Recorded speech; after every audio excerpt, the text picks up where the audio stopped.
कैसे हैं आप सभी? बहुत-बहुत स्वागत है। मैं आप सभी के साथ हूँ कंचन।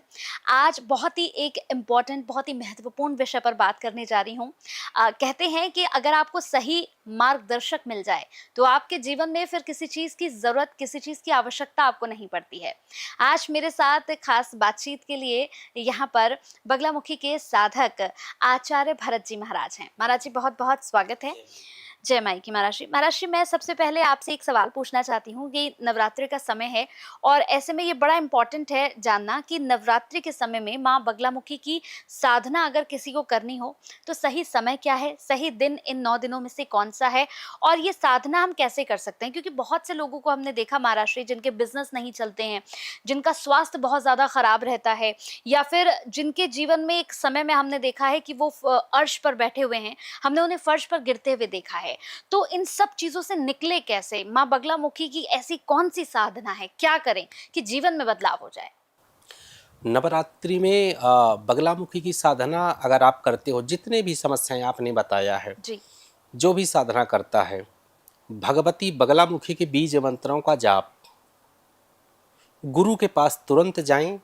जो समस्त कामनाओं को पूरा करना चाहते हैं, जो धन चाहते हैं, जो वैभव चाहते हैं, पद चाहते हैं, प्रतिष्ठा चाहते हैं, गुरु के पास जाइए, बगलामुखी मंत्र का दीक्षा लें, इसके बाद साधना करें।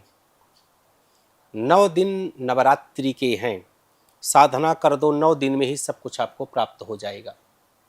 बगलामुखी के पास जाने का मतलब ही है, आपको सब कुछ अगर प्राप्त करना है तो माई की शरण में चले जाएं। बस एक निवेदन है कि गुरु दीक्षा लेने के बाद उस मंत्र का जप करिए। आप हुँ। 1 माला प्रतिदिन करिए, 3 माला करिए, 11 माला करिए, कुछ भी करिए, दीक्षा लेकर के मंत्र का जप करिए और संसार में प्रत्येक वैभव आपके चरणों में होगा। किसी भी क्षेत्र में अगर जाना चाहते हैं आप, सब कुछ आपको मिल जाएगा, दसों दिशाओं से आपको मिलेगा, संभाल नहीं पाएंगे इतना आपको मिलेगा। नवरात्रि का ये महत्व है और उसमें भी बगलामुखी मंत्र का शरण में तो जाइए, सब कुछ आपको प्राप्त हो जाएगा। जैसे माँ बगलामुखी की बात हो रही है, तो हमेशा से कहा जाता है कि माँ बगलामुखी की जो साधना है, वो हर किसी के बस की बात नहीं है। हर कोई माँ बगलामुखी की साधना नहीं कर सकता है। मैं चाहूँगी इस पर आप बताएँ कि बगलामुखी माँ की साधना करने के लिए कौन से नियम होते हैं? क्या-क्या सावधानियाँ रखनी चाहिए? पहली बात तो बगलामुखी साधना कोई भी कर सकता है, चाहे कोई स्त्री है, कोई पुरुष है, कोई भी कर सकता है। शर्त इतनी है कि वह गुरु दीक्षा लेकर के करे उसको। गुरु दीक्षा लेकर के पहले गुरु के पास जाए, गुरुदेव उसका परीक्षण करें, उसको मंत्र मिले और जाकर के वो साधना करे एकांत में।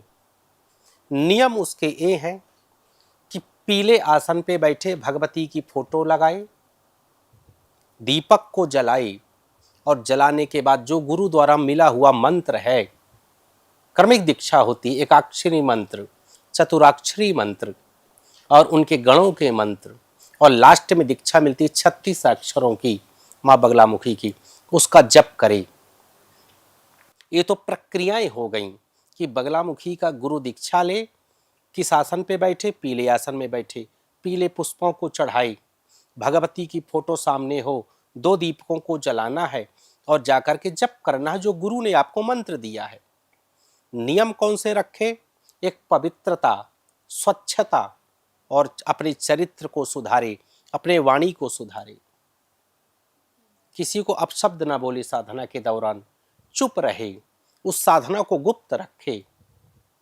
अगर इन नियमों से कोई व्यक्ति भगवती के 9 दिन जप तप कर लेता है, जप कर लेता है, ये पूरी दुनिया, मैं गारंटी लेता हूं, पूरी दुनिया जो वो चाहता है, वॉट एवर दे वांट, उनके चरणों में ये होगा।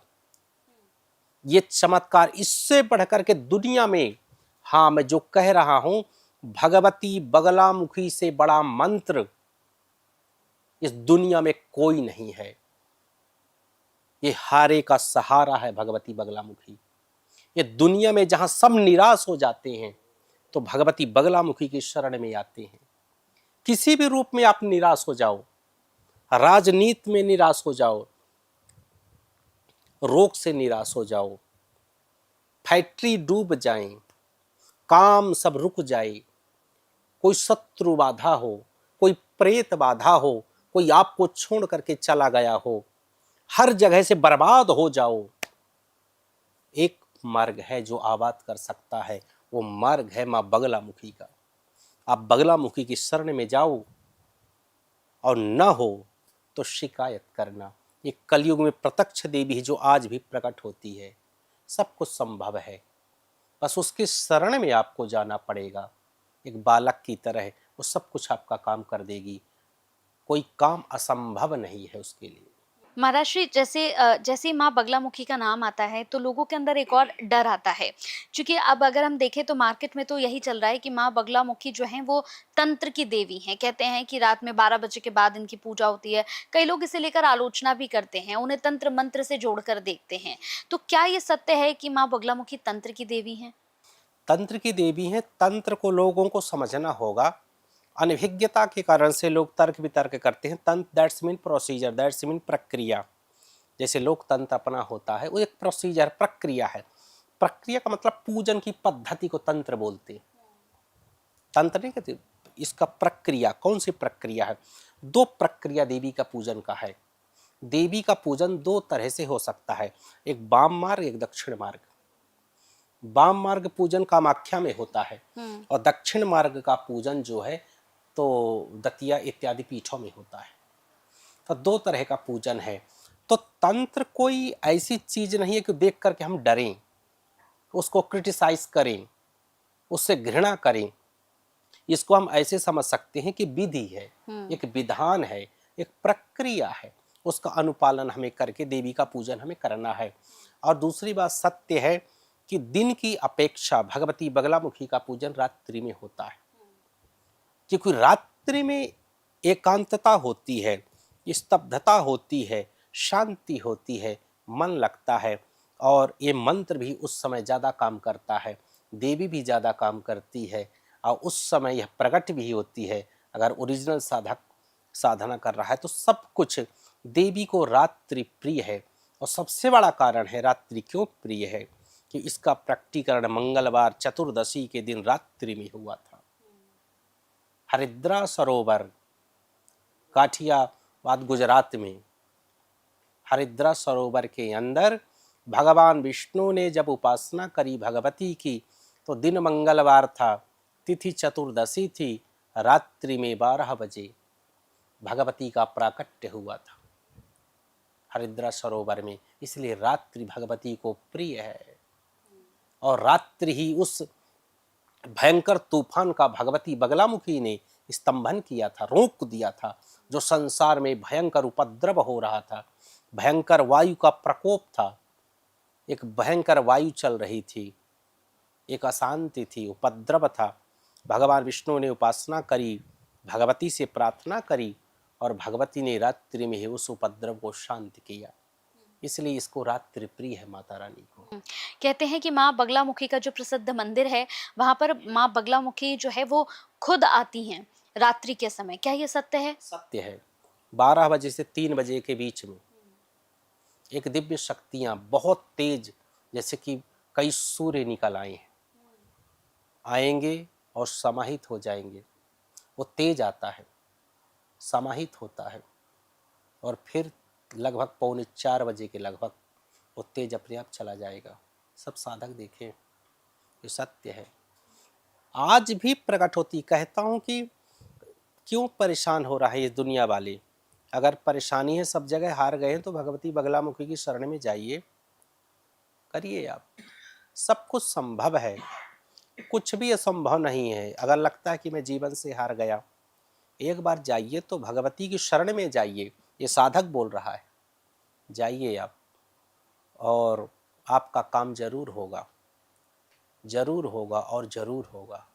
कोशिश करिए आप, विश्वास करिए आप, जरूर होगा। भगवती करेगी, 100% करेगी।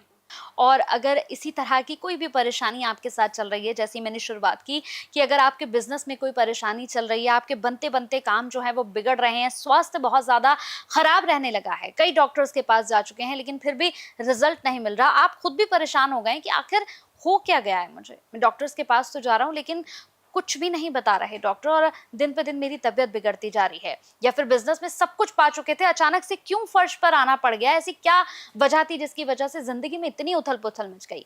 अगर ये सब कुछ ठीक करना चाहते हैं तो आप महाराज जी से मिल सकते हैं, महाराज जी से बात कर सकते हैं, और जैसे कि एक साधक हैं और अगर आप सच्चे साधक से मिल जाते हैं तो फिर आपके जीवन में कोई समस्या नहीं रहती।